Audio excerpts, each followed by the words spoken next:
The newly appointed Minister of Finance and Planning, Dr. Marial Dongrin Ater, has assumed his office on Monday. Dongrin, who replaced Engineer Wo Daniel Chuang last week, highlights the steps his administration would undertake in coordination with the South Sudan Revenue Authority and the Bank of South Sudan towards economic reforms, saying that government will prioritize financial allocation to important sectors like agriculture to stimulate domestic productivity, self-sufficiency, and economic growth. Marial Dongrin is the seventh minister appointed by President Salva Kiir Mayardit in the finance docket since the formation of the revitalized transitional government of national unity in 2020. With jubilation portrayed here as the new Minister of Finance touches down at the ministry's premises.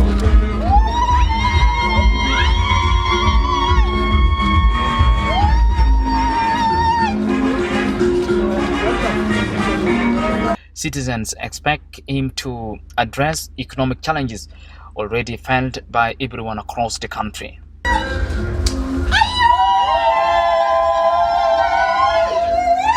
Speaking at the welcoming ceremony on Monday, the UN Resident and Humanitarian Coordinator Anita Kiki affirms the UN support in finding solutions to the challenges hampering South Sudan's economic sector.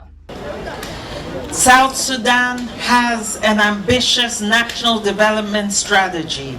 It emphasizes macroeconomic stability, laying the groundwork for economic diversification.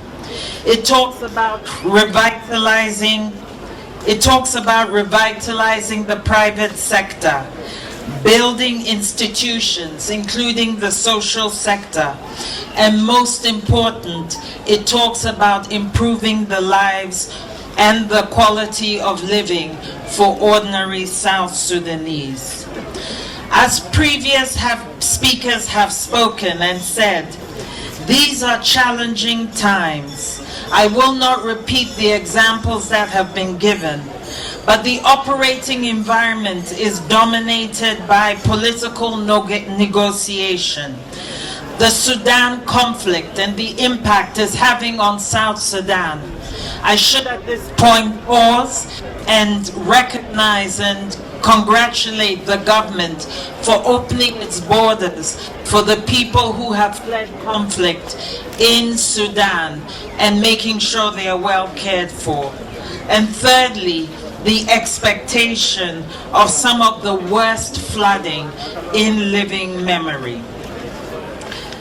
These are challenging times, and these are times under which you take on your new mantle, Mr. Minister. So in closing, I would like to affirm the UN system's commitment and support in finding solutions to the challenges eloquently laid before you. Under your leadership, Mr. Minister, and we hope to work with you to move forward the economic and development agenda of the Republic of South Sudan. Because, Mr. Minister, ultimately, we believe as a UN system and the development community in the vision that South Sudan has laid forward for itself. A vision of a peaceful, a stable South Sudan, where no one, least of all its most vulnerable, are left behind. The first Undersecretary for Finance, Marial Dongrin, says it is high time for the country to develop other pivotal sectors, including agriculture and mining, to support South Sudan's economy, adding that this will certainly reduce frequent importation of goods and services from the neighboring countries. Honorable Minister, to remind you about few challenges that are awaiting you in this ministry. One of them is the fact that the country civil servant has gone for solid 9 months without receiving their salaries. And I know during the oath taking, you were also reminded by His Excellency, the President. What makes it very difficult for the Minister of Finance, Honorable Minister, to accumulate all these months is our over-reliance on oil exports since the creation of this nation 13 years ago. We've been relying on one commodity export, that's oil, and as we speak today, it's been exactly 6 months without exporting our oil, especially the Dar blend that used to support our budget. You can imagine the struggle that the ministry has been going through and continue to. Even though we've read in the news some, let me say, maybe good news, but with caution optimism, I have to approach it, from Sudan, that likely in 1 month's time, maybe we will be able to resume our oil exports. We in the ministry, myself, Koyongwa, technical advisors, DGs, staff, and classified are all ready to make you feel at home. Otherwise, it's a thank you for now. I thank you all. The governor of the Bank of South Sudan, Dr. James Aligarang, has underscored the significance of embracing strong policy coordination between the ministry and the bank, with the Commissioner General of the South Sudan Revenue Authority, Africano Monday, calling on the minister to address challenges within the Ministry of Finance. Dr. Marial, I call upon you to talk to your 2 undersecretaries, to talk to your DGs, to talk to your directors, to talk to your staff, and find out where the last Minister of Finance has left. If there are those that are good that he has done, pick them up and carry them forward. If there are those that are not straight policy position, you put them aside. That is the only way how we can move this country forward. We stand on the shoulders of those that were before us. This is my last point. This is my first point that I would like to put forward. The other one is that running an economy, and especially the Minister of Finance, depend on a strong coordination. We at the Bank of South Sudan, and with our other colleagues in the economic sector, from the Revenue Authority to trade to investment and across the board, will do everything in our powers to stand and support the policies that you are advancing. So I encourage you to embrace strong policy coordination. The last issue that I would like to mention, but I will not go deep into it, is just to scratch at the surface an idea that is very strong when embraced.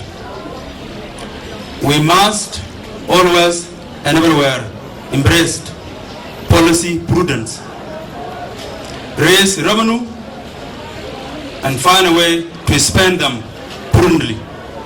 Policy prudence is what this country needs.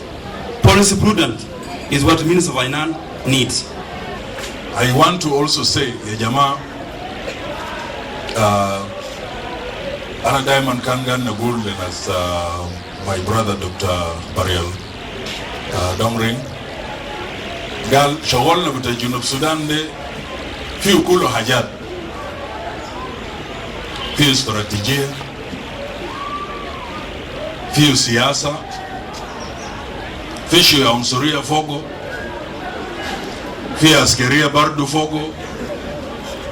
Ze kalam da Dr. John haja kida ma maruf lakin shagal.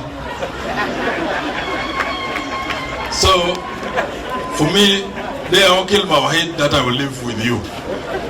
Shagal na de fiu hajat del kulu fogo haja kida ma maruf lakin shagal. I know you will do it. I know you will do it. Kulu talabat al kutugi dama, pay salaries and so forth and so forth. Taban maarufa jiddan yani. Our problem, it's a systemic problem yani. Some of them are beyond even Junub Sudan yani. But what is so important is for systems, policies and institutions to be put in place so that we are able to take it up from there. فالهدينا أنا بريء شكر مرة تاني لكلكم بالذات staff with the Minister of Finance. ده أو زمن بتاعكم انتوا امسكوا قبل ما دخل في غرفة في أوضة هناك لأن انتوا ما هتلقوا زمن تاني. So you take it from me. أجدل كل فوقه أجد كده ما معروف لكنه شغال and we'll continue to cooperate with you. Thank you.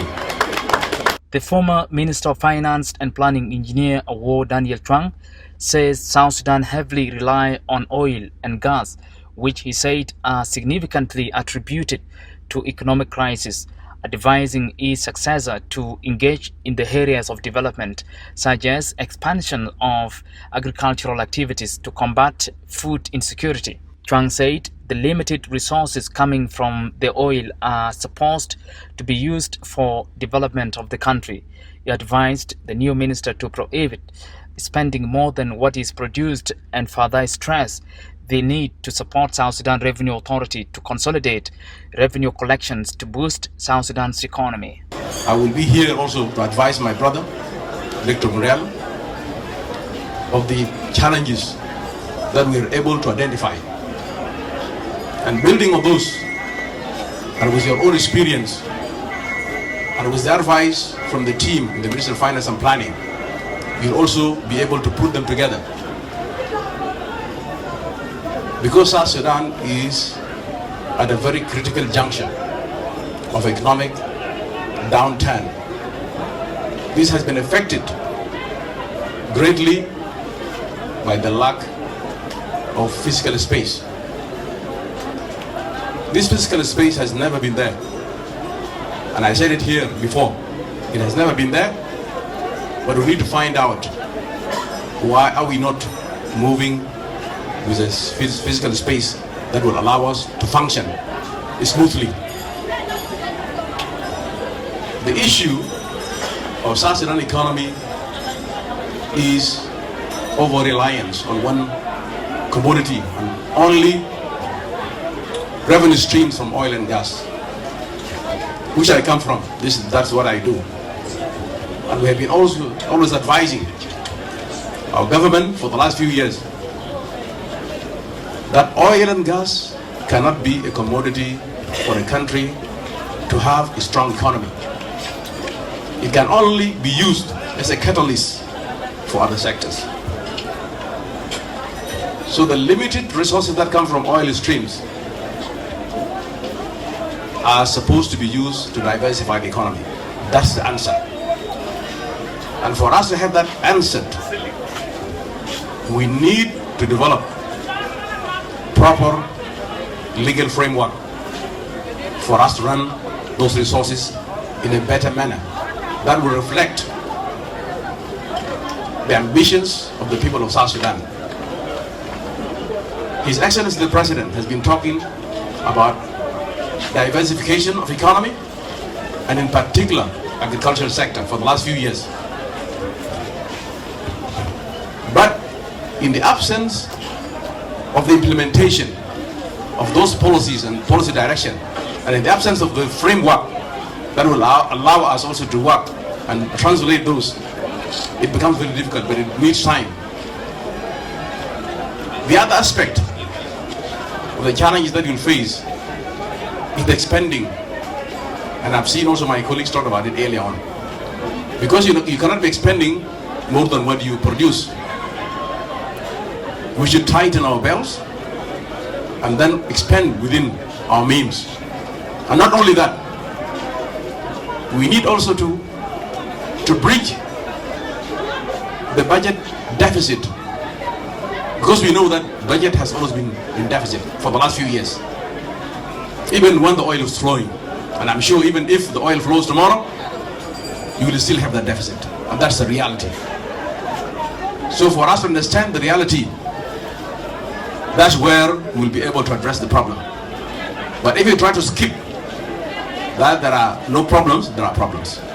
And these problems must be addressed with honesty and must be addressed with rigor, so that we are able to put all the resources into sectors that will catalyze the economy.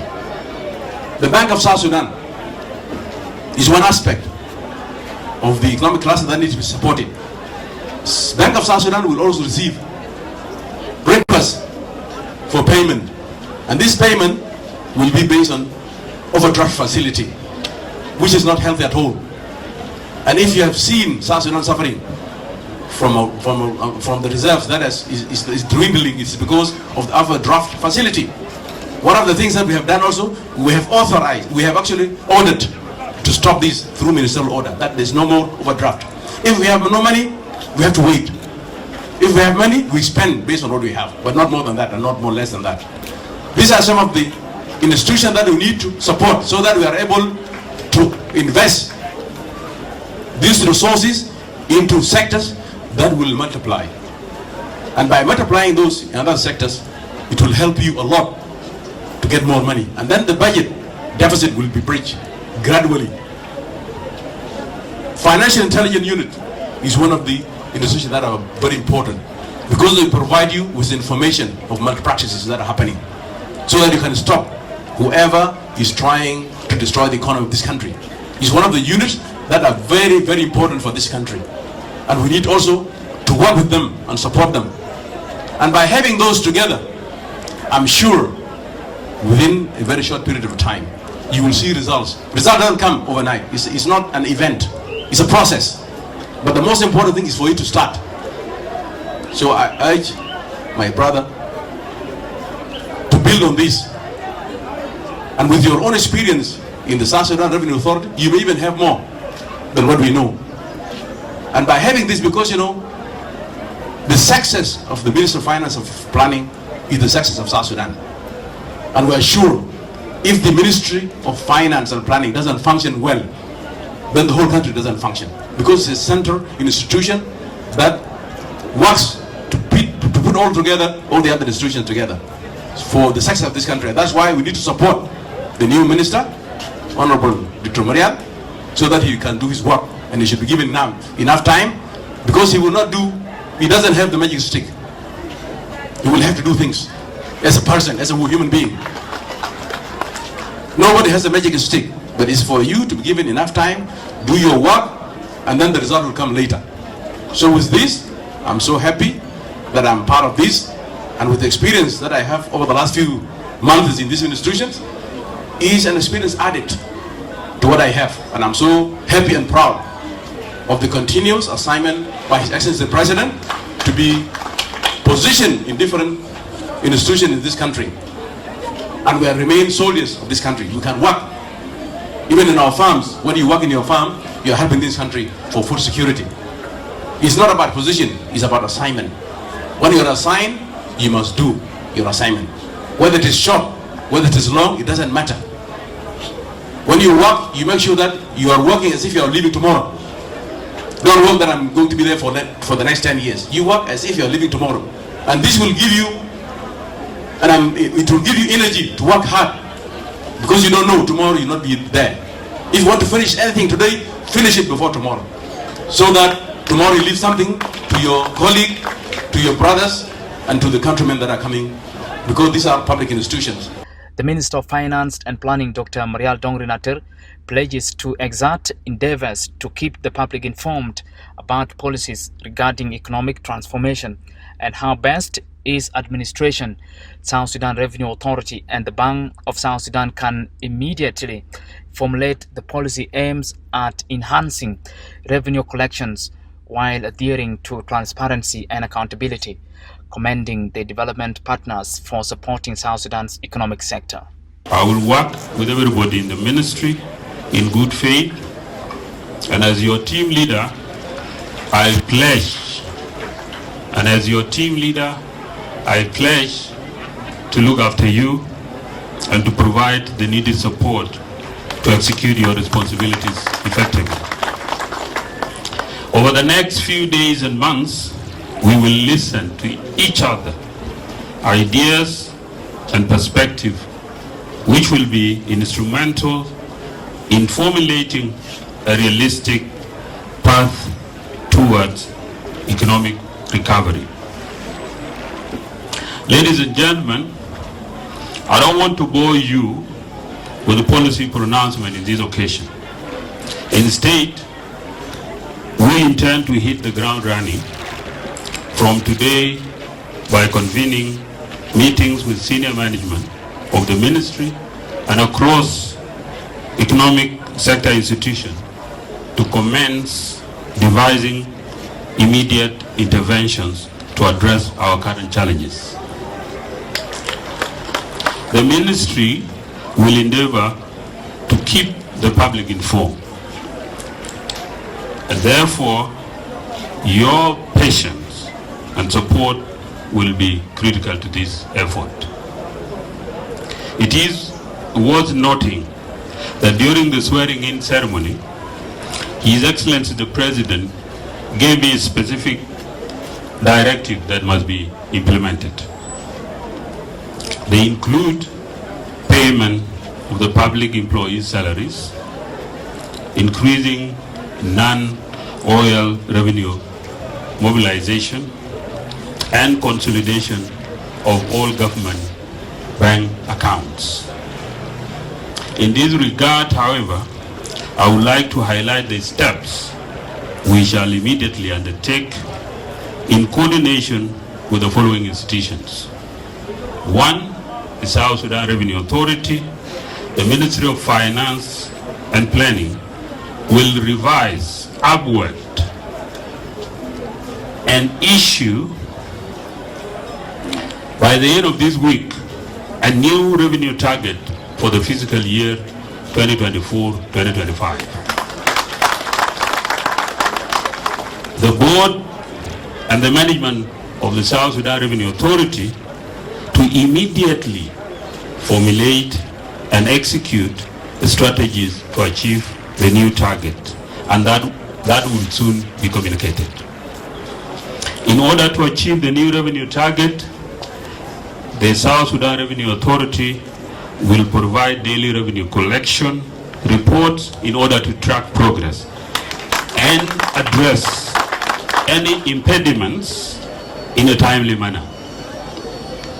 The Ministry of Finance and Planning will provide the necessary support to ensure a strict implementation of the ministerial orders suspending all non-statutory exemptions.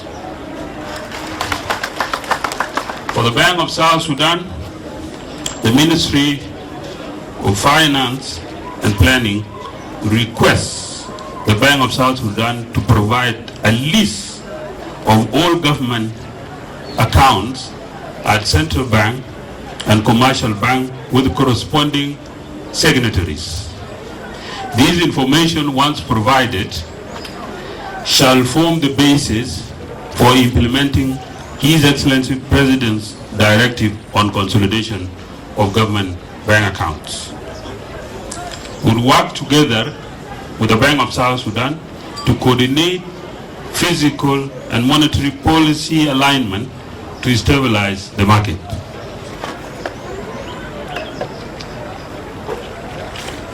Additionally, the budget for the fiscal year 2024-2025, which is currently under review, focuses on agricultural sector development and investment in critical infrastructure. For example, the roads and energy.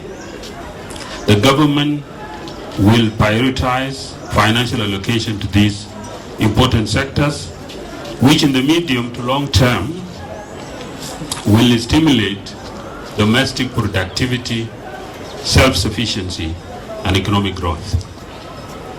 Ladies and gentlemen, we must come to terms with the reality that the prevailing challenges require us to live within our means and judiciously manage our limited resources. Like in every ordinary and prudent household, lean times force people to ration what they have, while looking for ways to bring in more. We are in a similar place today, and this compels us to pursue focused austerity approach. As such, the necessary pain and sacrifices required to get us out of this difficulty shall be equally borne by all. And that will include cutting non-priority public sector spending. This will ease pressure on and direct resources towards facilitating the recovery program that we shall soon roll out. Distinguished guests, I want to take this opportunity to thank our development partners and to assure them of the continuity of the ongoing collaboration, and particularly through the public financial management reform agenda. We will continue working with you in charting the country's medium and long-term development plans and to strengthen transparency and accountability across the board.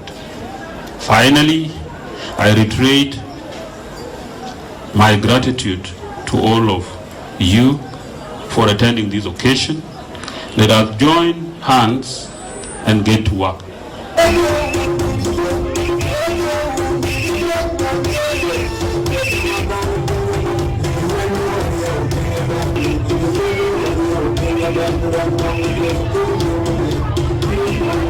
The occasion culminated on Monday with the presentation of gifts to officials, including the minister himself, a normal practice orchestrated at any political or social gatherings by South Sudanese communities as part of embracing togetherness. Honorable First Under Secretary of Ministry of Finance, Honorable Olwata.